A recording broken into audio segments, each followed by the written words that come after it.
छोटे छोटे राज्य होते ज्याच्यावर राजेशाही होती, त्यांना त्या काळच्या गृहमंत्र्यांनी एक प्रकारे आवाहन केलं होतं की तुम्ही स्वतंत्र भारतामध्ये सामील व्हा.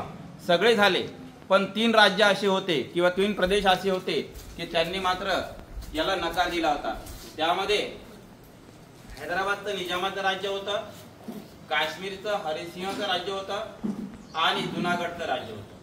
जुनागडचं राज्य त्यानंतर सामील झालं, काश्मीरचंही सामील झालं, पण निजाम मात्र ऐकायला तयार नव्हता. कारण मित्रांनो, त्यावेळेस 15 ऑगस्टला देश स्वातंत्र्याचा उत्सव साजरा करत असताना आपल्या देशाची फाळणी झाली आणि भारत आणि पाकिस्तान असे एकाच देशाचे 2 भूभाग झाले. आणि निजामाचं स्वतःचं वैयक्तिक मत होतं की आपण पाकिस्तानात जावं, परंतु इथल्या जनतेचं मत होतं की आपण स्वतंत्र भारतात सामील व्हावं. आणि त्या काळामध्ये या प्रदेशामध्ये मराठवाड्यातले 8 जिल्हे, ज्यामध्ये आपण ज्या भूभागावर उभे आहोत, जालना जिल्हा, या प्रदेशावरही निजामाचा ध्वज फडकत होता. निजामाचं राज्य होतं, निजामाची सत्ता होती आणि ही घालवण्यासाठी तब्बल 13 महिने लागले. 1 दिवस 2 दिवस नाही, 13 महिने आवाहन करून सुद्धा निजाम ऐकत नव्हता. आणि शेवटी स्वतंत्र भारताचे पहिले गृहमंत्री सरदार वल्लभभाई पटेल यांनी शेवटी लष्करी कारवाई केली. आणि त्या काळी विदर्भातून, तुम्हाला नकाशामध्ये माहित असेल, इथून 25 किलोमीटर अंतरावर जळगाव राज्य आहे, बुलढाणा जिल्हा, त्या भागातून सैन्य आलं आणि मराठवाड्यातलं पहिलं प्रवेश केलं ते जालना जिल्ह्यामध्ये.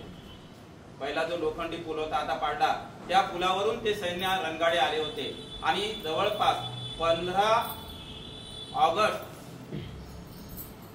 सप्टेंबर ते 18 सप्टेंबर 105 तास स्वतंत्र भारताचं लष्कर या निजामाच्या राजवटीत आलं, हैदराबाद पर्यंत पोहोचलं. आणि त्यावेळेस मात्र 17 सप्टेंबर 1948 साली निजामानं निरोप पाठवला सरदार वल्लभभाई यांच्याकडे की आम्ही आता तुमच्या स्वतंत्र भारतामध्ये सामील व्हायला तयार आहोत. आणि त्यानंतर हा सगळा भूभाग आपल्या स्वतंत्र भारतामध्ये सामील झाला. आणि पहिला झेंडा 17 सप्टेंबर 1948 रोजी तिरंगा झेंडा आपल्या या भूभागामध्ये फडकवला.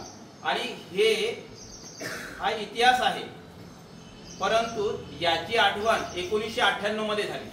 1998 मध्ये गोविंदभाई श्रॉफ यांनी त्या काळी स्वतंत्र भारताचे जे आपल्या महाराष्ट्राचे जे मुख्यमंत्री होते त्यांना विनंती केली की आमचा भूभाग 17 सप्टेंबरला स्वतंत्र झालेला आहे, तेव्हा त्याची आठवण म्हणून आपला तिरंगा झेंडा किंवा ध्वजारोहणाचा कार्यक्रम मराठवाडा मुक्ती संग्राम म्हणून 17 सप्टेंबरला व्हावा. आणि हायकोर्टानं परवानगी दिल्यानंतर 17 सप्टेंबर 1998 रोजी पहिला ध्वजारोहण आपल्या जालना जिल्ह्यामध्ये आपण त्यावेळेस पासून साजरा करतोय आणि आजही साजरा करतोय. मराठवाडा कधी मुक्त झाला, स्वातंत्र्य झाला, हैदराबाद प्रांत कधी स्वातंत्र्य झाला, त्याची ही आठवण आहे.